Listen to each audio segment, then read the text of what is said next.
आज जो मेरी वीडियो का टॉपिक है वो कॉम्प्लिकेशंस ऑफ हाइपरटेंशन, यानी कि उच्च रक्तचाप की क्या क्या कॉम्प्लिकेशंस हैं, क्या क्या नुकसान है अगर हम उसको इलाज नहीं करें। क्योंकि जो उच्च रक्तचाप है ये हमारे इम्पॉर्टेंट 5 ऑर्गन्स हैं, 1 2 3 4 5 टारगेट ऑर्गन्स कहते हैं। सबसे इम्पॉर्टेंट हमारे ब्रेन, उसके नीचे आ जाइए आइस में इम्पॉर्टेंट पार्ट क्या है, रेटिना, जिसको हम के पीछे का पर्दा कहते हैं, जो हमारी आंख से दिखता है हमको। नंबर 3 हार्ट हो गया। नंबर 4 और नीचे आएंगे हम शरीर में तो किडनीज आ गए।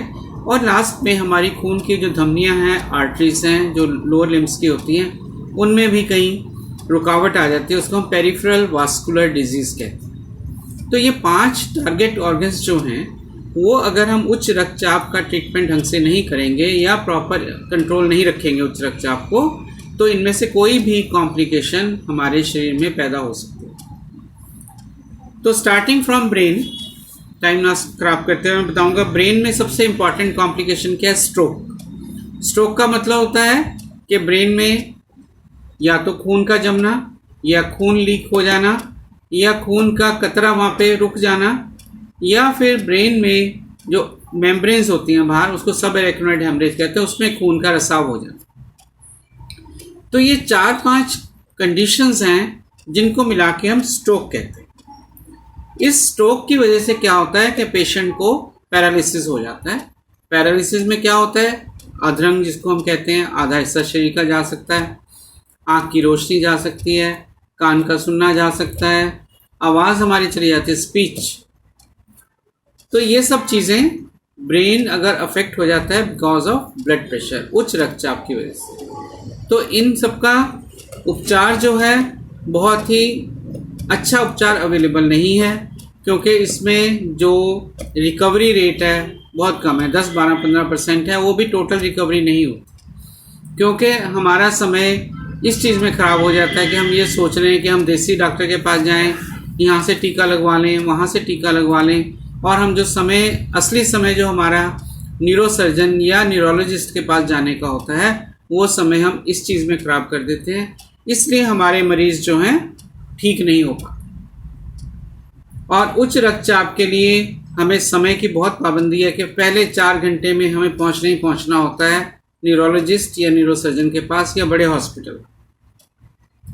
तो कोलेस्ट्रॉल जो लेवल बढ़ा होता है, मैंने जैसे पहली वीडियोस में बताया आपको, वो कोलेस्ट्रॉल जो है खून की धमनियाँ, जो आर्टरीज होती हैं ब्रेन की, उनमें जम जाता है और ब्लॉक कर देता है, जिसकी वजह से खून की नाड़ियाँ जो होती हैं, धमनियाँ होती हैं, वो रुक जाती हैं, खून रुक जाता है, और वहाँ का जो ब्रेन का एरिया, उसको इन्फेक्शन हो जाती है। इन्फेक्शन का मतलब क्लॉट, वो जम जाता है, खून थक्के पड़ जाते हैं खून। तो ये सब चीज़ें ना हो, तो इसके लिए हमें क्या करना चाहिए, उच्च रक्तचाप को कंट्रोल रखना चाहिए। सेकंड ऑर्गन जो मैंने टारगेट ऑर्गन बताया आपको, रेटिना।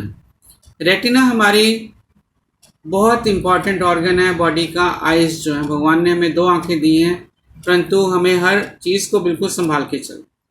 अगर हमारे उच्च रक्तचाप अनकंट्रोल रहता है तो क्या क्या हो सकता है कि आँख का जो पर्दा है, रेटिना जो है, उसके पीछे खून रिसाव हो जाता है, और उसकी वजह से क्या है, रेटिना आगे आ जाती है, जिसको कहते हैं डिटैचमेंट ऑफ रेटिना। रेटिना जो है आगे आ जाती है, जिसकी वजह से पीछे क्लॉट जम जाता है ब्लड का, और जो है उसका कनेक्शन ब्रेन से टूट जाता है और पेशेंट ब्लाइंड हो जाता है। नंबर 2 क्या हो सकता है, जो खून की नाड़ी, आर्टरी, रेटिनल आर्टरी जो होती है, जो आर्टरी रेटिना को सप्लाई कर रही है, उसमें ब्लॉक आ जाए।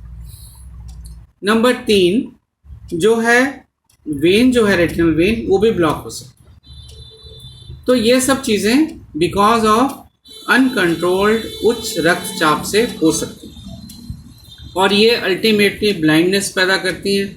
और इसका भी, बीमारी का, हमारे अभी तक सेटिस्फैक्ट्री ट्रीटमेंट अवेलेबल नहीं है।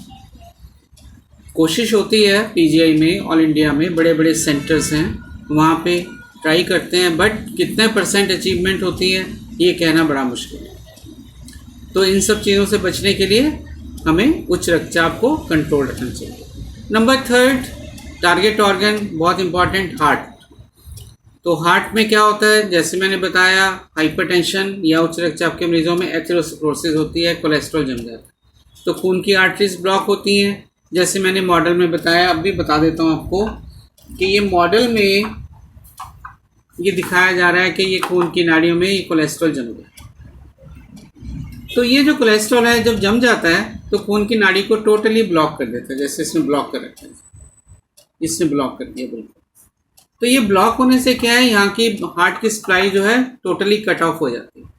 तो जो हार्ट की वर्किंग उस एरिया की है वो डेड हो जाती है। That is called myocardial infarction या हार्ट अटैक। तो ये हार्ट अटैक इसलिए होता है क्योंकि खून की आर्टरी बंद हो गई, ऑब्स्ट्रक्ट हो गई, बिकॉज ऑफ कोलेस्ट्रॉल और प्लेटलेट्स और कुछ चीज़ें और मिलके उसको ब्लॉक कर देती हैं। और ये परमानेंट डैमेज है। अगर हम टाइमली हॉस्पिटल कार्डियक सेंटर में नहीं जाएंगे किसी भी, तो ये 4 घंटे के बाद हमारी ये जो रिकवरी रेट है बहुत कम हो जाता है।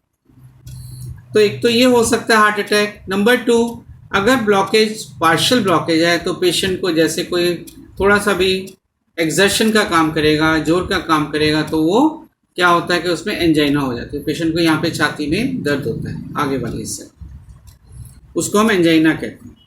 तीसरा क्या होता है कि एंजाइना जब बहुत ज़्यादा सीवियर हो जाए, कंट्रोलेबल ना हो, उसको एक्यूट कॉरोनरी सिंड्रोम कहते हैं। और लास्ट ऑफ ऑल, पेशेंट को धड़कन की तकलीफ हो सकती है। धड़कन बढ़ सकती है, इरेगुलर हो सकती है, बहुत कम भी हो सकती है, ब्रेडिकार्डिया कहते हैं। तो ये भी जो चीज़ें हैं इनको एरिथमियास कहते हैं।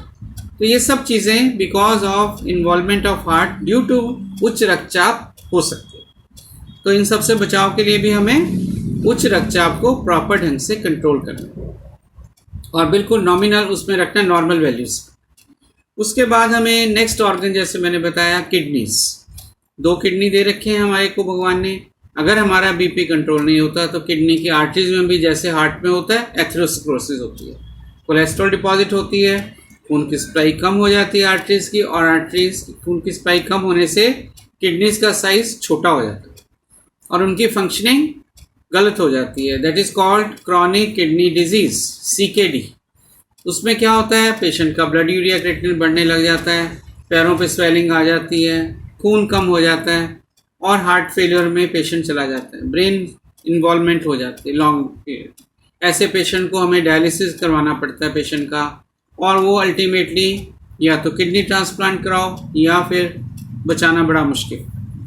और लास्ट जो मैंने बताई थी टारगेट ऑर्गन, खून की नाड़ियाँ जो लोअर लिम्ब की होती हैं हमारे पैरों की, उनमें अगर ब्लॉक हो जाए तो गैंग्रीन हो सकती है।